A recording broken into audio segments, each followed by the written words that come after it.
Esta noche en Desde las Cámaras, el Congreso de la Unión define la agenda legislativa para este periodo ordinario de sesiones. Además, ¿qué acciones deben tomarse ante la nueva política migratoria de Estados Unidos? Y también hablaremos con el diputado del Congreso del Estado de Querétaro, Paul Hospital. Desde las Cámaras, comenzamos. El Congreso de la Unión avanza en la definición de los temas que abordará a lo largo del presente periodo ordinario de sesiones, en los que se tiene previsto discutir al menos 70 leyes reglamentarias a diversas normas jurídicas. En ambas cámaras ya se han recibido las propuestas que anunció la presidenta Claudia Sheinbaum en materia energética, modificaciones a la ley del ISSSTE, a la ley de ingresos en materia de hidrocarburos y la propuesta contra el nepotismo electoral y la no reelección. En todos los casos, los representantes de las diversas fuerzas políticas han expresado su voluntad por avanzar en la discusión de todos los instrumentos jurídicos y análisis para hacerlos más viables. De igual forma, se ha expresado la necesidad de que el proceso de dictaminación vaya acompañado de reuniones de Parlamento abierto, a fin de enriquecer y fortalecer cada uno de ellos. Desde esta tribuna mantendremos bajo la lupa todo este quehacer legislativo. El Congreso de la Unión avanza en la definición de los principales temas que discutirán a lo largo del presente periodo ordinario de sesiones. Vamos a ver la información que nos preparó nuestra compañera Claudia Ivette García sobre este tema. ¿Cuáles serán las prioridades de este periodo ordinario de sesiones en el Congreso de la Unión? Al respecto, reflexionó el presidente de la Junta de Coordinación Política de la Cámara de Diputados, Ricardo Monreal. Principalmente, se refirió a las dos recientes iniciativas firmadas el pasado martes 11 de febrero durante la conferencia matutina por la presidenta Claudia Sheinbaum. Es una ley nacional de seguridad pública y una ley del Sistema Nacional de Inteligencia e Investigación. Es probable que seamos Cámara de Origen para poder resolver en las comisiones lo pertinente. Además, el jefe de la bancada de Morena en San Lázaro abundó en una serie de reformas que están por venir. También, como saben, esperamos que la semana que entra ya podamos deliberar y en su caso aprobar lo de maíces nativos. Es una reforma en materia constitucional que tiene la Comisión de Puntos Constitucionales. Está previsto que la semana que entra podamos estar ya dictaminando y votando. Y tenemos además otras leyes, la ley de ingresos de hidrocarburos, que hoy se ha turnado a la Comisión de Hacienda y a la Comisión de Energía. Y también hay otra ley de el ISSSTE, que también está turnada a las comisiones de vivienda y que contiene modificaciones a la ley del ISSSTE en materia de financiamiento y en materia de vivienda. Se trata de un total de 5 iniciativas que se estarán trabajando durante las próximas semanas. Por su parte, el Pleno de la Cámara de Diputados aprobó la cuenta pública del 2022. Este dictamen es una prueba más de que estamos consolidando un modelo económico que privilegia el bienestar social y la inversión en sectores estratégicos. Esto se puede atestiguar con la certeza de que en 2022 se logró mantener una economía sólida, capaz de resistir los embates internos y externos. Además, la legisladora afirmó: el Gobierno de México logró mantener estabilidad macroeconómica con un crecimiento del Producto Interno Bruto del 3.1% cuando muchos países, lejos de crecer, retrocedieron o se estancaron. Asimismo, el tipo de cambio promedio de 20.1 pesos por dólar reflejó la confianza en la economía nacional. Por su parte, legisladores de oposición argumentaron: La marca de este régimen es el derroche, el engaño y los otros datos. Esta cuenta pública demuestra que a ti, mexicana y mexicano, este gobierno te dejó con obras faraónicas, llenas de derroche, que no sirven y llenas de corrupción. Como grupo parlamentario de Movimiento Ciudadano, no podemos callar y mucho menos acompañar este dictamen por las malas prácticas realizadas y detectadas y sobre todo no justificadas por parte del gobierno anterior y que afectan al presupuesto y muy particularmente al funcionamiento de las instituciones públicas. Mientras tanto, en el Senado de la República, por unanimidad, los senadores aprobaron el ingreso a territorio nacional de personal militar estadounidense para participar en el adiestramiento de fuerzas de operaciones especiales de la Marina Armada de México. Desde las cámaras, Claudia Ivette García. Uno de los temas que generó gran polémica fue la propuesta de revivir la cobranza delegada. ¿Pero qué es? ¿Y cuáles son las implicaciones y riesgos de esta ocurrencia legislativa? Nuestra experta en temas financieros, Alicia Salgado, nos lo explica. Bueno, tuvimos un evento de Fast Track fuera de serie porque hace una semana y media sacaron de la congeladora del grupo de Morena para llevarlo a la Comisión de Hacienda y Crédito Público y también la segunda comisión del Senado de la República. Un dictamen que había estado ahí durante prácticamente 2 años y que se quedó en la congeladora porque lo amenazó con vetar el presidente Andrés Manuel López Obrador y quedaron de revisar a fondo este tema. Es curioso que de la noche a la mañana esa mano santa la haya llevado a discusión, a subirlo a una discusión en estas 2 comisiones dictaminadoras que iba a pasar Fast Track. Pero bueno, los ojos atentos de todo el mundo lo detuvieron. ¿De qué se trata? Es algo muy simple. Cobranza delegada se llama. Alguna gente lo ha confundido que era una iniciativa de los bancos para poderse quedar con tu dinero. No es de los bancos. Es de las nomineras. Es de Sofomes, Zapis, todas estas empresas que te ofrecen crédito y que pretenden que se les otorgue un permiso especial, un tratamiento específico para que tu patrón te descuente el dinero de un crédito que contraten muy fácilmente sindicatos y patrón y que te digan, mira, aquí está el crédito, tómalo tú, y que te lo descuenten de la nómina, como en el caso del Infonacot. Pero caramba, el Infonacot es una institución pública, no una institución privada. La verdad es que tú eres el único dueño de los ingresos que recibes en el salario y tú decides con quién vas a tener tu nómina y con quién vas a tomar un crédito de nómina. Esto está regulado por Banco de México. Las instituciones bancarias que lo ofrecen tienen que cumplir con reglas bien estrictas porque no se permite que se sobreendeude a las personas así porque sí.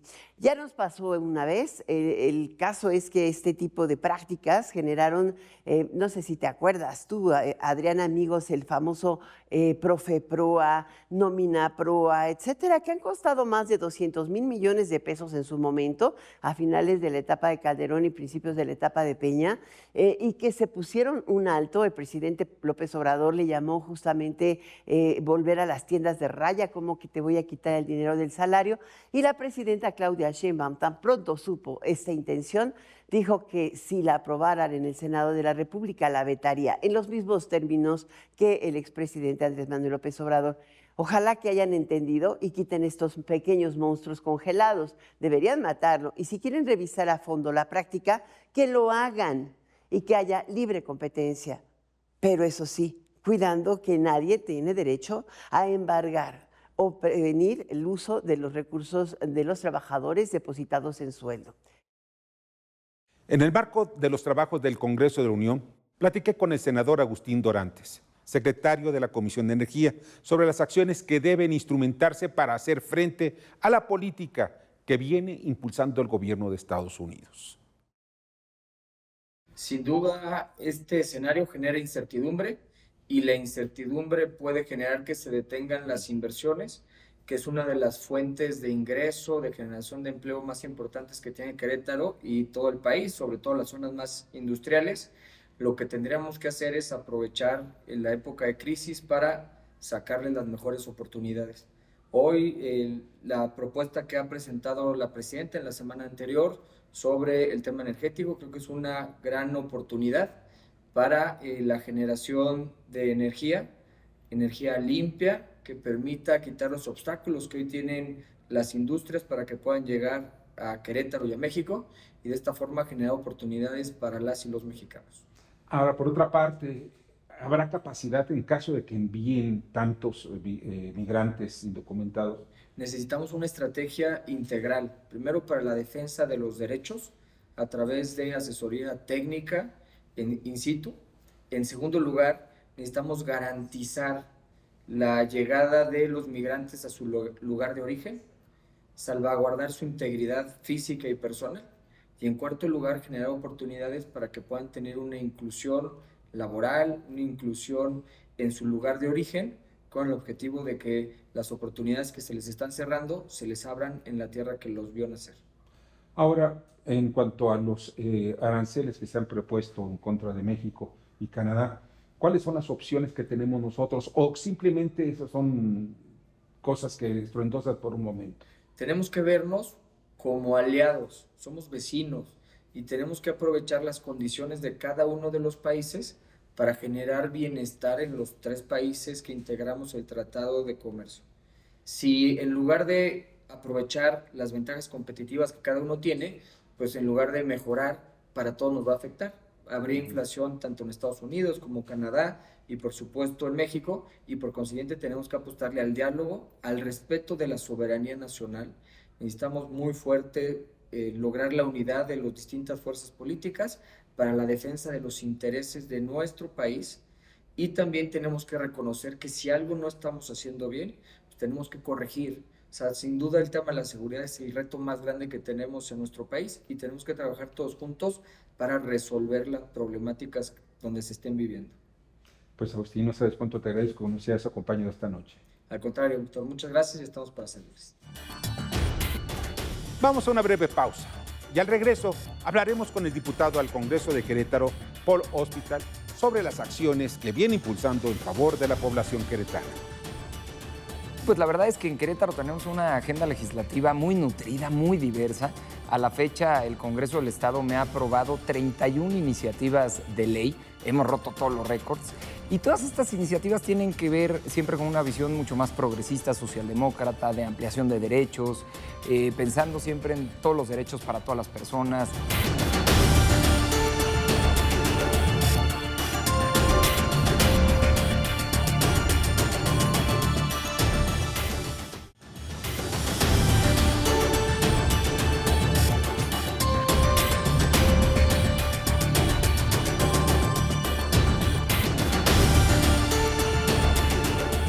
Muchas gracias por continuar con nosotros. Es el momento de ver qué nos preparó Virulo para esta semana.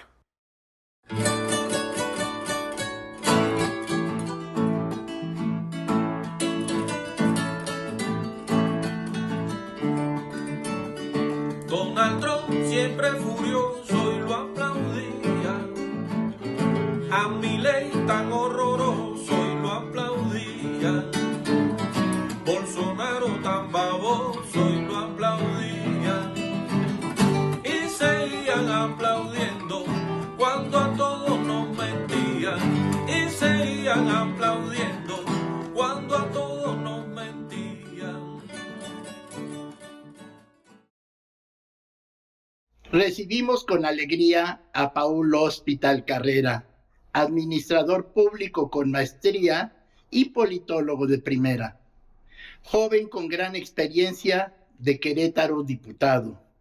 Hablará de la agenda legislativa para el desarrollo de su estado, de la conformación del Congreso con las distintas bancadas para lograr representar las iniciativas ciudadanas.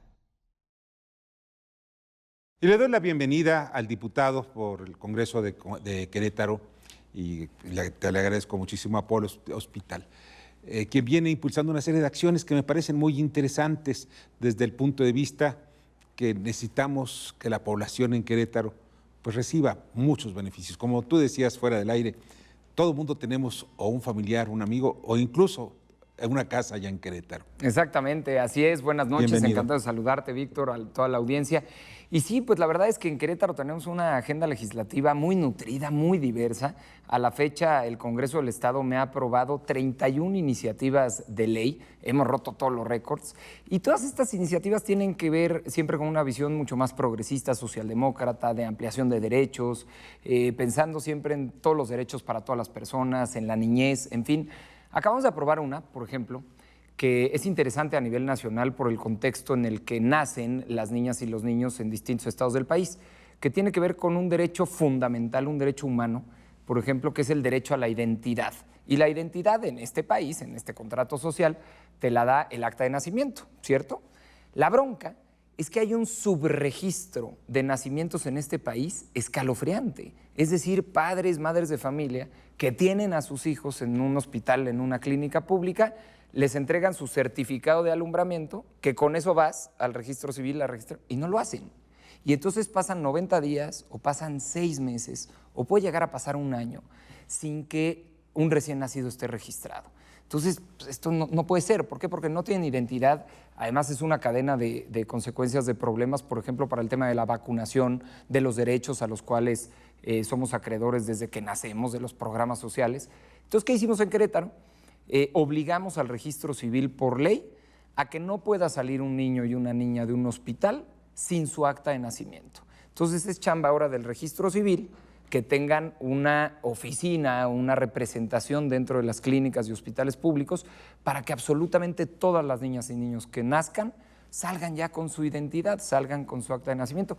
Que pareciera un tema, insisto, superfluo, pero no lo es muy porque importante. no te pueden vacunar. Porque además hay muchas poblaciones en donde los niños pues no nacen en un hospital, nacen en las casas o en las rancherías. Todo ello nos lleva también a que se dé un informe o cómo hacer para que estos niños pues no pierdan identidad, como tú estás diciendo, Sí. que tengan su identidad yendo ante la autoridad. Y lamentablemente los estados más pobres de este país es donde hay más subregistro, ¿no? Y tenemos el caso de Oaxaca, Chiapas, Guerrero, Tabasco, que es en donde más subregistro existe, es decir, donde no sacan acta de nacimiento. Y otra cosa que legislamos también acá en Querétaro es la libertad de las familias de también no solo nombrar a sus hijos y a sus hijas como quiera, sino del apellido también, del orden de apellidos, que esto luego genera mucha controversia, debate, pero me parece fundamental que nos volvamos a preguntar por qué nos llamamos como nos llamamos y por qué va el apellido paterno primero antes que el materno. Entendiendo que hay familias distintas, hay valores distintos, hay realidades diversas en las familias mexicanas y hay que respetar las decisiones de cada uno porque no sabemos de dónde viene esa toma de decisiones. Entonces, ya Querétaro hoy se suma a 5 estados de la República más que tienen ya el derecho, los padres de familia, cuando van al registro civil, de escoger el orden de apellido. A lo mejor quieren los 2 maternos porque es una madre soltera o así lo decidieron. A lo mejor quieren primero el materno que el paterno porque tal vez algún apellido, por ejemplo, tiene una carga cultural, histórica y lo quieren conservar. Porque recordemos que acá en México, pues el apellido que se pierde en la siguiente generación es el de la madre. Y tercero, que también tiene que ver mucho con esta agenda de ir resarciendo cómo se fue construyendo el Estado patriarcal, un Estado en donde siempre se favorecía a los hombres. Y esto es un tema de igualdad también con las mujeres. Hoy Querétaro es el 5º Estado de la República que también ya, no solamente la obligatoriedad de darles acta de nacimiento, sino que también el derecho de elegir el orden de los apellidos. Oye, ya que estás hablando de este tema, porque Hasta el PAN me lo aprobó, perdón, pero no, sí, y no además, estaban a favor, pero jalaron. Sí. Pero mira, dentro de este panorama de los nombres, que es muy importante, porque mucha gente no está contento con el nombre que le pusieron sus padres, y algunos otros hasta con el apellido. ¿Por qué? Porque pues pueden tener algún estigma, lo que sea. Esto, ¿habrá posibilidad de legislar sobre el hecho de cambiarte tus apellidos? Sí, claro, por supuesto. A ver, hoy se puede, es un proceso muy largo, puedes recurrir y ante un amparo y demás, y es gastar dinero, tiempo, esfuerzo. De hecho, hoy mismo, en los estados que no lo tienen legislado, las familias pueden ampararse. En Querétaro tuvimos 2 casos, yo les llevé los amparos, para poder alternar los apellidos. ¿Cuál es la bronca? Que un amparo, en mi caso fue gratuito, fue una asesoría jurídica gratuita, pero un amparo te puede costar 40, 50 mil pesos. ¿Qué familia mexicana va a gastar eso por el tema de los apellidos? Y segundo, y ahora con toda la bronca del Poder Judicial, pero te toma 5 o 6 meses que un juez te dé la razón y en consecuencia obliga al registro civil a hacerlo. Entonces, es perder tiempo, es perder dinero. Y el Estado mexicano lo que tiene que hacer es facilitarle la vida a las personas, no preguntarles o cuestionarles por qué quieren hacer eso. Es libertad individual y cada familia es un universo completo y tienen su toma de decisiones y el Estado la debe de respetar. Entonces, pues hemos construido, estas son 2 iniciativas recientes que aprobamos la semana pasada y así hemos construido una agenda consistente de ampliación de derechos en un estado como Querétaro donde pues históricamente había muchas resistencias a este tipo de agendas pues más progresistas. Son conservadores, que no, una buena mayoría es conservadora. Tiene fama, pero es que Querétaro, como lo decías al arranque, es un estado ya grandísimo y muy heterogéneo porque llegan en promedio al día a vivir a Querétaro 126 personas, diario. Es un promedio porque naturalmente llegan en verano y en invierno por la escuela de los niños, pero es un monstruo y Querétaro crece con un dinamismo y construyen casas todos los días y fraccionamientos y siguen llegando familias porque huyen de la violencia en los estados, porque huyen de la falta de oportunidades en otras entidades federativas y particularmente porque quieren construir una propia historia de éxito basada en el esfuerzo y en el sacrificio. Entonces, esta gente que quiere salir adelante, que a veces se va a Querétaro a ganar menos, pero empezar una nueva carrera, una nueva trayectoria, una nueva vida con seguridad. Eso también es un reto gigante. Y entonces políticamente pues también el mercado ha cambiado, porque llega mucha gente de la Ciudad de México, del Estado de México, del norte, del sur. Entonces tenemos una sociedad cada vez más parecida a este crisol que es México, que a esa queretaneidad, digamos, de los 70s o los 60s. Ahora yo estoy viendo que Querétaro, a pesar, yo lo considero un estado conservador, pero al contrario, no es nada malo. Al contrario, yo considero que pues, hay que respetarle a todo mundo lo que piense y como piense.